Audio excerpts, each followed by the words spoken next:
Mummy, ये आप क्या कर रही हो?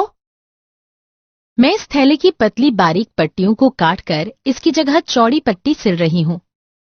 लेकिन क्यों? ये पट्टियां मजबूत नहीं है क्या? मजबूत तो है, लेकिन इसे कंधे पर लटकाते वक्त इसकी पतली पतली पट्टी मेरे कंधे पर बहुत ज्यादा चुभती है। अगर चौड़ी पट्टियां होंगी तो कंधे पर कम दबाव पड़ेगा और कम तकलीफ होगी। लेकिन थैले में वजन तो उतना ही रहेगा ना? वजन की वजह से कंधे पर बल भी उतना ही पड़ेगा। तो पट्टी चौड़ी करने से क्या होगा? आओ तुम्हें दिखाते हैं। ये लकड़ी का तख्ता है। अब तुम इन 5 ईंटों को लाइन से इस तख्ते पर रख दो। इस तरह से? क्या तुम ईंटों के बल का कुछ खास असर देख पा रही हो यहां इस तख्ते पर? नहीं, ये तो पहले जैसा ही है।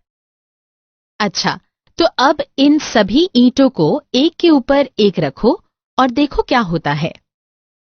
ये लकड़ी का तख्ता तो बीच में से नीचे झुक गया। दोनों ही स्थितियों में वजन तो समान ही था, फिर एक के ऊपर एक रखने पर ही बल का प्रभाव क्यों दिखाई दिया? क्या लगता है तुम्हें? ऐसा क्यों हुआ होगा? सोचो, क्या बल का प्रभाव इस बात पर भी निर्भर हो सकता है कि वह बल कितने क्षेत्रफल पर पड़ रहा है? यहाँ जब ईंटें ज्यादा क्षेत्रफल में फैली थीं, तो उनके बल का प्रभाव कम दिख रहा था।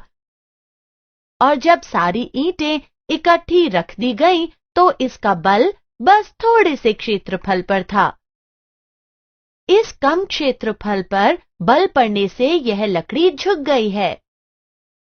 दोस्तों, तो क्या इसका मतलब ये है कि जिस क्षेत्रफल पर बल लगाया जाता है वो जितना कम होगा, बल का प्रभाव उतना ही अधिक होगा? ठीक कहा। इसी को तो दाब कहते हैं। अच्छा, तो इसीलिए मम्मी अपने थैले में चौड़ी पट्टियां लगा रही हैं, ताकि कंधों पर दाब कम पड़े। हमारे स्कूल के बस्ते की पट्टी भी इसीलिए इतनी चौड़ी बनाई जाती है। हाँ, तुम्हें याद है, चाचा के गांव में सभी किसान सिर पर बोझ उठाकर रखने के लिए अपने सिर पर एक कपड़े को गोल लपेट कर रखते हैं, ताकि शरीर से बोझ के संपर्क का क्षेत्रफल बढ़ जाए और उनके शरीर पर लगने वाला दाब कम हो जाए। मैं समझ गई भैया। इससे वो बोझ आसानी से उठा सकते हैं। हाँ, अब तो तुम समझ गई होगी कि सुराख करने वाली औजारों जैसे चाकू और कील के किनारे हमेशा नुकीले क्यों होते हैं। हाँ, मैं समझ गई।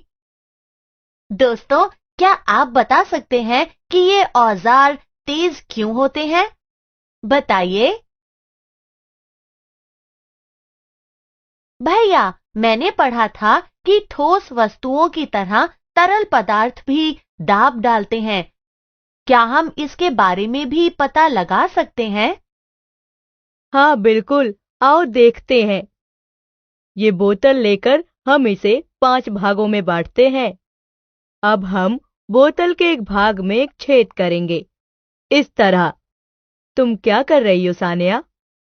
यहाँ जहाँ पानी ऊंचाई पर था, तो पानी बोतल से कम दूरी पर गिरा था और गहराई बढ़ने पर पानी ज्यादा तेजी से और ज्यादा दूर तक जाकर गिरता है। नीचे वाला पानी इसलिए दूर तक गिरता है क्योंकि नीचे सबसे अधिक दाब लग रहा है। निचली सतह पर ऊपर के पानी का भार है।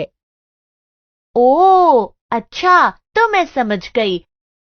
पानी बोतल की दीवारों और आधार पर दाब डालता है और गहराई बढ़ने के साथ साथ दाब भी बढ़ता चला जाता है।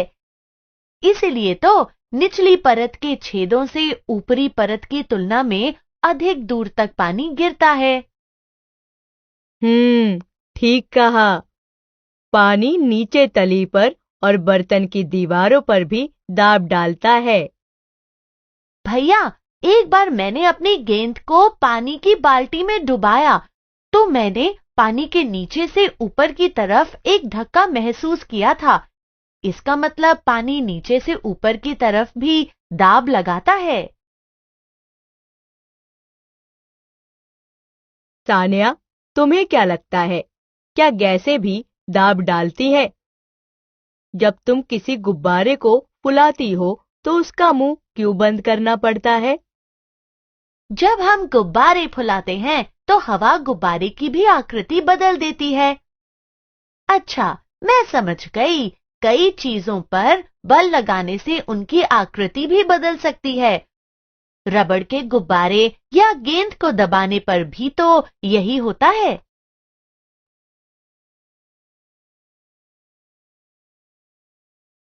ओह, मेरी गेंद! पकड़ो उसे प्लीज। इस गेंद पर तो कोई बल नहीं लगा, फिर भी इसकी चाल धीमी होती गई और बाद में रुक गई। ये कैसे? क्या इस पर भी कोई बल लग रहा होता है? हमारी पृथ्वी के चारों ओर भी वायु का एक आवरण है। इस वायु द्वारा लगने वाले दाब को ही वायुमंडलीय दाब कहते हैं। अच्छा, क्या हम वायुमंडलीय दाब के बारे में और भी कुछ पता लगा सकते हैं?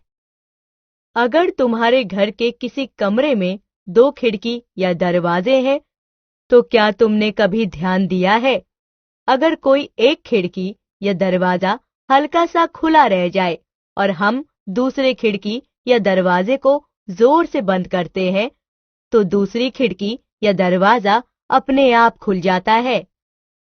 क्या ये वायुमंडलीय दाब के कारण होता है? हाँ, बिल्कुल। वायुमंडलीय दाब हमारे अनुमान से भी कहीं ज्यादा है। इस बल के नीचे हम दबकर चिपक क्यों नहीं जाते? सानिया, इसके बारे में तुम्हारी विज्ञान पुस्तक में भी दिया गया है। तुम खुद इसके बारे में पढ़कर पता लगा सकती हो। अच्छा दोस्तों, क्या आप मेरी मदद कर सकते हैं? क्या आप पुस्तक में पढ़कर इस सवाल का जवाब दे सकते हैं? बताइए। सारांश। हमने जाना कि दाब क्या है। दाब उस क्षेत्रफल पर निर्भर होता है जिस पर बल कार्य करता है। ठोस वस्तुओं के अलावा द्रव्य और गैस भी दाब डालते हैं। वायुमंडलीय दाब के बारे में